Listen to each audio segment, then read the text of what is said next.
Hi, everyone, and welcome to the Family Health Podcast, a podcast for families and leaders that want to strengthen families. My name is Dr. Corey Gilbert, an author, university professor, licensed professional counselor, a life coach, and researcher, and speaker on topics such as trauma, abuse, sexual ethics, and gender and sexuality issues. Today, I will be your host. In this podcast, we'll be focusing on 4 areas. See these as a quadrant: your health, your purpose, your relationships, and your work. Each week, we will be diving into one of these 4 areas with the goal of challenging you and encouraging you in building strong families. We're sponsored by the Family Launch Academy, a community of families, parents, and leaders that want to see their children launched well into adulthood, prepared for what's to come. Find out more about the community, resources, courses, trainings, and Q&As with me, Dr. Gilbert, and the Family Launch Academy by joining our free Facebook group at facebook.com/groups/Family Launch Academy. Now let's get into this week's episode. Hey there, this is Dr. Corey Gilbert with the Family Health Podcast. I'm here with my son, Alex. Say hey, Alex. Hello, I'm back. Yes, you are, and I'm so glad. So, last week's episode was talking about pornography, or the last episode. So today we're going to actually talk about some of the things we end up addressing in our home, and then things that come up, and what to do. So, Alex, tell me about when you're on Spotify listening to music on a laptop. What are some of the things that pop up? Sometimes there's different types of songs that I've never heard of, and I click on them and listen to them, and they're not the best songs. Yep. And then there's the different photo albums, the covers are all sometimes explicit, in visual. Yeah, that's crazy. I don't know how they can insert stuff like that into anything, even music. Yeah, and even some of the ads. I remember you bringing me in there one day, and there was just an ad for something that was not appropriate. Yeah, it was pretty bad. And they're targeting our kids, by the way. It's kind of a no-duh. We know that. But we were talking yesterday about how music is not something that's censored. So you can listen to music. The beats are great. The lyrics may be iffy. But our kids today are consuming more on YouTube than anything else. And that's a different story. Mm-hmm. Why? Just because there's a lot more variety of things you could actually see and do and experience and witness. Yeah, so the visual there, because those videos suck you in. Yeah, and then you just keep watching more and more. Yeah. Music, you only can hear this stuff most of the time. Right. So it's different hearing this stuff, and the lyrics can be bad, but there's something about the visual, which is what our young people are consuming the most of. What else is kind of an issue with music?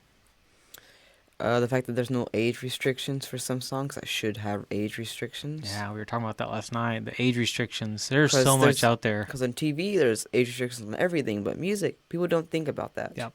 But there should be. Yeah, there should be. There's stuff that's just totally inappropriate. I actually saw a video yesterday saying that the music industry is kind of on decline in some ways, and it needs kind of revitalization from good, healthy artists. But pointing at lots of artists who are really using their tantalizing, or however you say that word, stuff, breasts and butts, and basically it's pornography in music videos, and this is not okay. Are we aware of that, Mom and Dad? Are you aware of that? This is really critical. Now, you've grown up in our home, and yes, you've had lots of conversations about this. More than I can count and ever will. Yep. I mean, you come and hear me speak, and we talk about this because it's a big deal. I remember the first time I saw pornography, and I was in college, and I saw it was magazines. That's one thing. That's a whole different world. And I remember going, wow, these are incredible. Yikes, these are terrible. Oh, wow, this is incredible. Why is there articles in here? This is really weird. But yet, now what are young people seeing first? It's not magazines. It's videos. It's videos. That's a whole different world. Mom and Dad, this is a whole different world. We've got to go there. We've got to talk about stuff. We've got to actually prepare them to say no, to walk away, which is what you said. So when you're on YouTube and you're searching and something comes up, what do? I keep scrolling and try not to go back to that. Yeah. Is there any temptation to go back to some things? There's always temptation. It's just, can you overcome that? Good job. So it's choice, which is really, really hard sometimes.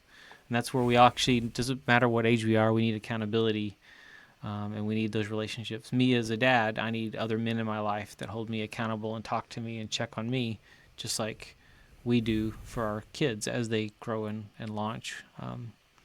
What else would you tell mom and dads about music and some of that industry and some of the way they're using basically pornography? That people need to make sure you see what your kids are actually listening to, because some of the stuff can influence them in ways you don't want. Because I've listened to some bad stuff and I don't like it. Like there's some rap that's not good. Yeah, so it's in your head. Yeah, you can't get out of your head, can you? No, that's some things. Right. Wait a minute, I didn't know you did. Just kidding. It's kind of scary, isn't it? When you put stuff in there, you don't get it out. Yes. And so that's part of where as parents, we want to protect our kids. And so many are doing that intentionally, but in the process of protecting, they're doing harm because they're not preparing. Mm-hmm. We've got to prepare our kids that when you're on that device, the fact is you're inches away, millimeters away of a lot of bad stuff. And so it's interesting to think about it from the music side versus YouTube or in general, or the internet. This gets into smartphones and the movies we watch, all that kind of stuff. Yes. Yeah. We were also watching the beginning of Stranger Things episode 1, season 3, and I remember kind of going, this may be a deal breaker. Some of the stuff they put in it, it was not okay. But it led to us having conversations about exactly this. Yeah. What is the opening scene of Stranger Things season 3? It's Mike and Elle on the bed making out. Yeah. And so it's not okay. Is it horrible? No, but it's teaching this ethos of this is normal and okay and even expected at that middle school age. And so how we have those conversations and talk through that's critical. But in the end, whose decision is it? Whether you do those kind of things. It's your decision. Not mine. No, like the person who's doing it. Exactly. Not you. Exactly. It's yours. And that scares us as parents like crazy. How do we love our kids into good decisions? Well, a lot of it is all those micro conversations, preparing them to make those decisions when they're on their own, which is really scary. So very important. Good talking to you, Alex. Thanks for a good discussion. I look forward to our next one. All right. Bye. Say bye. Bye. Thanks for tuning in to the Family Health Podcast. I hope these become valuable resources full of encouragement and challenges as you lead your family well and with confidence, and definitely not alone. Find out more about marriage and family life coaching and consulting at healinglives.com. I want to help you and your family be successful in marriage, love, life, and family. Thank you to our sponsor, the Family Launch Academy. To get your family moving in the right direction quickly, check out our website, healinglives.com, for available options that will serve your family best, from counseling and coaching to seminars, online courses, and more. It is an honor to serve.